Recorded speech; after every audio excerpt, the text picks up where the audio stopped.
In this video, we will tell you everything you need to know before going to Marrakech, Morocco. Let me start by saying Marrakech is not a relaxing holiday destination. It is a fun, exhilarating and adventurous place. You will definitely have sensory overload, lots of great food, and if you go to the right place, the best bath of your life. To get away from the hustle of Marrakech, we stayed 20 minutes away from the city centre, which was so quiet and serene. You can see more of the hotel in our video, linked on the screen now.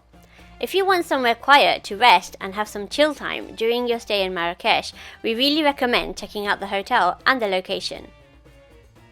We booked our airport transfer directly with the hotel prior to travelling. We're so glad we did this because although there is no shortage of taxis, they don't use Uber or Careem. And when leaving the terminal, you get lots of taxi drivers offering to take you to the hotel. It can be a little bit overwhelming, especially if it's your first time in Marrakech and if you're not used to the culture. Talking of taxis, we took a taxi from the city centre to our hotel one day.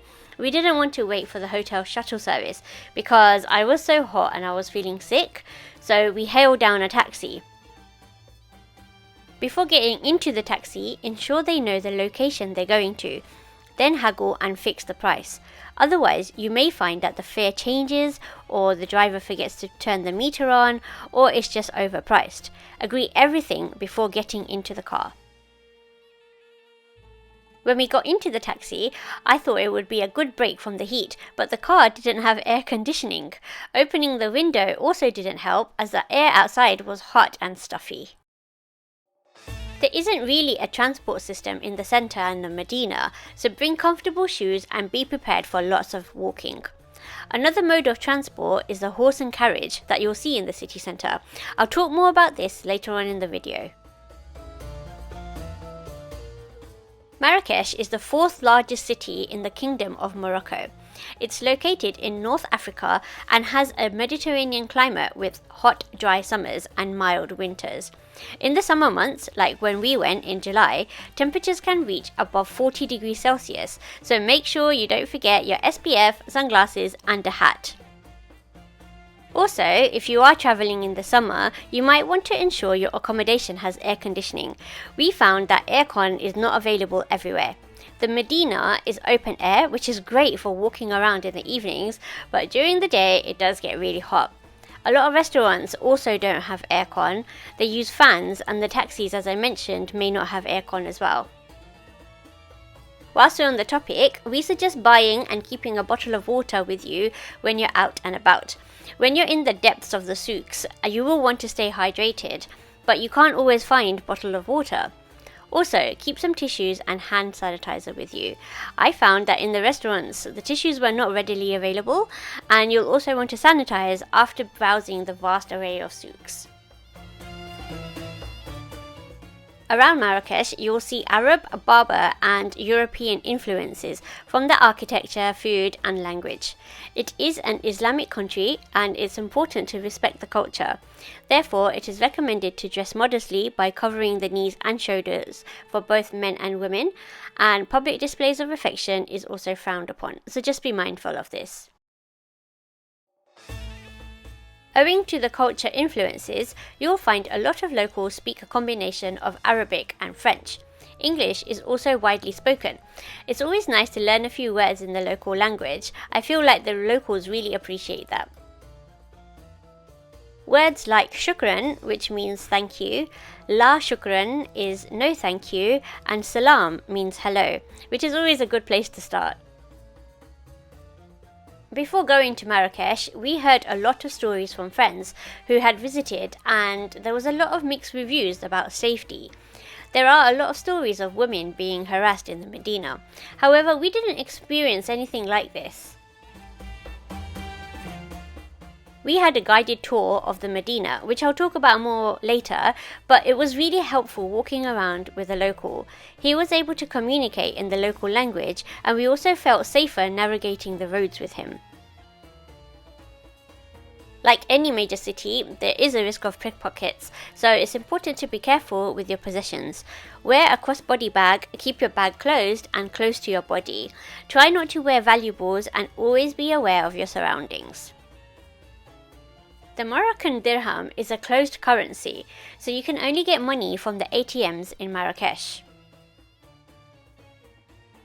We took money out from an ATM in the Medina, which our tour guide showed us to. You'll want to keep some small change as well, so we suggest buying a fresh juice from the vendors. These juices are so good. Haggling is a normal part of the culture in Marrakech, so like the taxis, be prepared to haggle and fix a price before buying anything, even if it's just juice. There are so many things to do in Marrakech, and it might be a good idea to plan your itinerary before you get there. I'll talk about some of the things that we did and what we enjoyed the most. The Medina, or Jemaa El-Fnaa, is the main square in Marrakech and is home to the souks. It is also a UNESCO World Heritage Site. You should visit in the day and the evening because it's so different at both times of the day. As I mentioned earlier, we went around the Medina with a tour guide. Although you can definitely go alone, it's very easy to get lost in the myriad of shops and alleys. So if possible, we would recommend getting a guided tour, especially for the first time.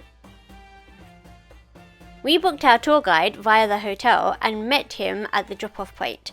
We started early in the morning before it got too hot and saw the famous Koutoubia Mosque, which served as a good landmark when we ventured out alone in the following days. We visited some really interesting places that we probably wouldn't have found ourselves. For example, we went to an underground bakery where they bake bread for the locals and restaurants. We saw and spoke to the local blacksmiths who sell items which they make in their small little workshops. And probably the most interesting thing that we saw was a man who heats all the local hammams. Hammams are heated steam baths and a big part of Middle Eastern culture. They use steam to cleanse, and then depending on where you go, there will be elements of exfoliation, scrubbing and massage. This man burns wood and keeps the fire burning, which is used to heat all the local hammams. He is from the desert of Sudan, so is used to the heat and can work there all day. It was extraordinary to see him work. We also visited the tanneries and an apothecary.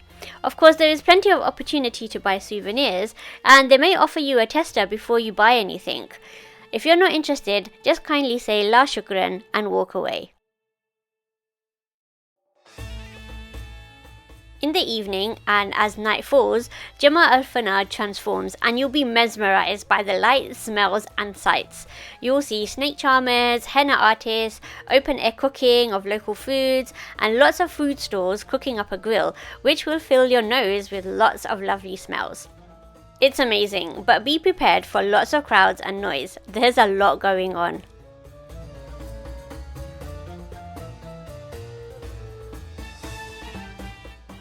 While you're in the Medina, you can visit the Ben Youssef Madrasa. It was built between 1564 and 1565 and was the largest Islamic college in Marrakech. Scholars went there to deepen their knowledge in religion, philosophy, medicine and mathematics. Today, it's been renovated and is open to the public with an entrance fee. Keeping with Islamic traditions, there is no photos of people or things, but the architecture is so incredible. You will see beautiful Moroccan towers and Arabic calligraphy from religious texts. It's such a beautiful place and definitely worth a visit. I'll leave a link for it so you can check it out before you get to Marrakech.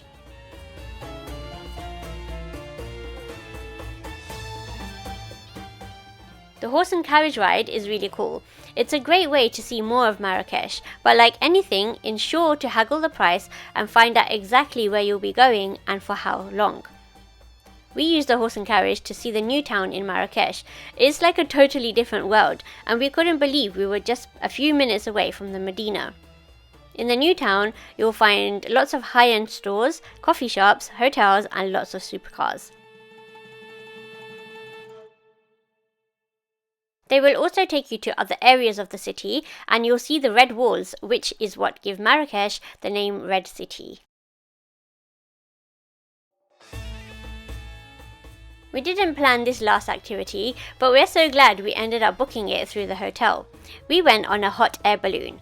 I get scared of heights, so I was a little anxious about going on it, but honestly it's so amazing. The balloon moves so slow that you hardly realise it's going up.